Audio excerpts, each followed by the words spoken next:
Hello बच्चों, चौहानी education channel में आपका स्वागत है। बच्चों, आज हम 8 गेट अभ्यास पुस्तिका कक्षा 7वीं विषय सामाजिक विज्ञान के अंतर्गत पार्ट 2 नए राजा और उनके राज्य के प्रश्न उत्तरों को हल करेंगे। इससे पूर्व अगर आपके द्वारा चैनल को सब्सक्राइब नहीं किया गया है तो चैनल को सब्सक्राइब कर लें और बेल आइकन को प्रेस कर लें, जिससे कि वीडियो की नोटिफिकेशन आपको प्राप्त होती रहेगी। एवं वीडियो को लाइक एवं शेयर जरूर करें। बच्चों, देखेंगे हम प्रश्न 1। 7वीं शताब्दी के प्रारंभ में राजाओं ने अपने सामंत के रूप में किन्हें मान्यता प्रदान की गई थी? इतिहास पाठ्य पुस्तक के पृष्ठ क्रमांक 17 से उत्तर को खोज करके हम यहाँ लिख सकते हैं। तो देखेंगे हम यहाँ पर 7वीं शताब्दी के प्रारंभ में राजाओं ने अपने सामंत के रूप में बड़े भूस्वामी और योद्धा सरकार को मान्यता प्रदान की थी। इस प्रकार से इसके उत्तर को लिख देंगे। इसके बाद प्रश्न दूसरा है, चालुक्य राजाओं को हराकर दंती दुर्ग द्वारा किए गए अनुष्ठान का विवरण लिखिए। इसका भी जो उत्तर है वो इतिहास के पाठ्य पुस्तक के पृष्ठ क्रमांक 17 से खोज करके हम लिख सकते हैं। देखेंगे हम इसका उत्तर। चालुक्य राजाओं को हराकर दंती दुर्ग द्वारा हिरण्यगर्भ नामक अनुष्ठान किया।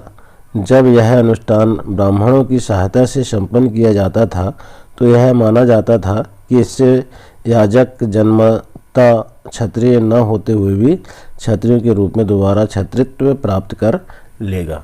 इस प्रकार के इसके उत्तर को लिख देंगे। इसके बाद प्रश्न तीसरा है,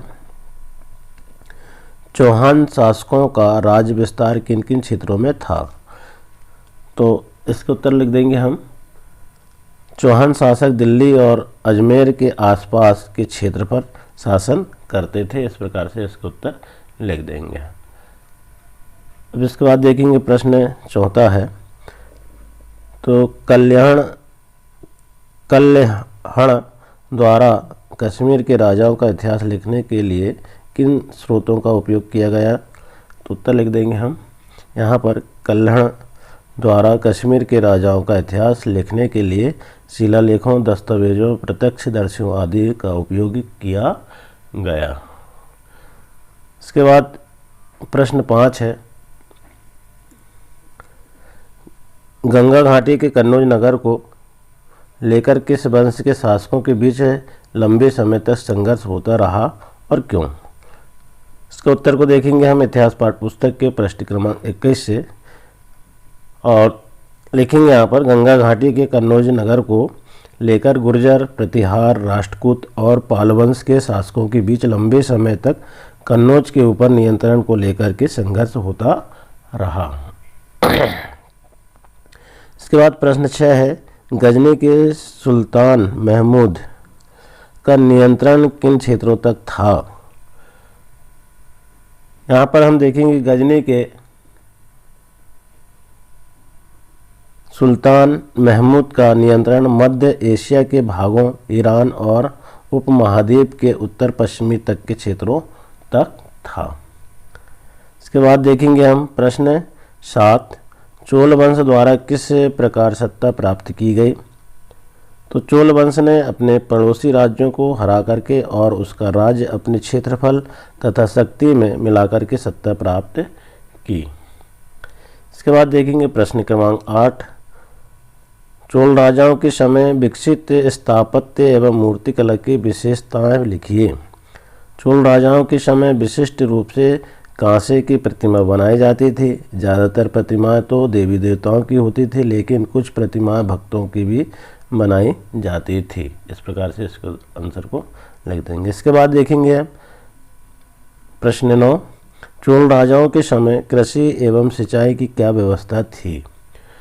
चोल राजाओं के समय कृषि में कुछ विकास हुआ था। उस समय विशेषतः चावल की खेती के लिए आवश्यक आर्द्रता मिलती थी।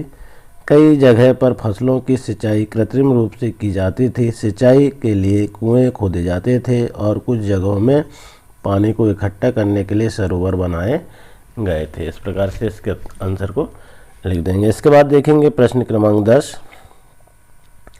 अब प्रश्न क्रमांक 10 में चोलकालीन प्रशासन व्यवस्था की प्रमुख विशेषता लिखिए।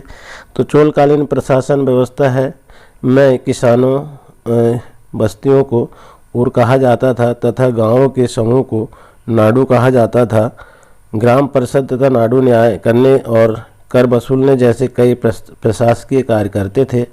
बेल्लाल जाति के धनी किसानों को केंद्रीय चोल सरकार की देख रेख में नाडु के कम कामकाज में अच्छा खासा नियंत्रण हासिल था।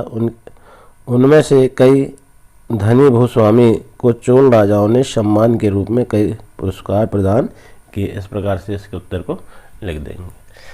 आशा है बच्चों आपको वीडियो पसंद आया होगा। इसी तरह आने वाले अध्याय को हल करने के लिए चैनल में बने रहें। धन्यवाद।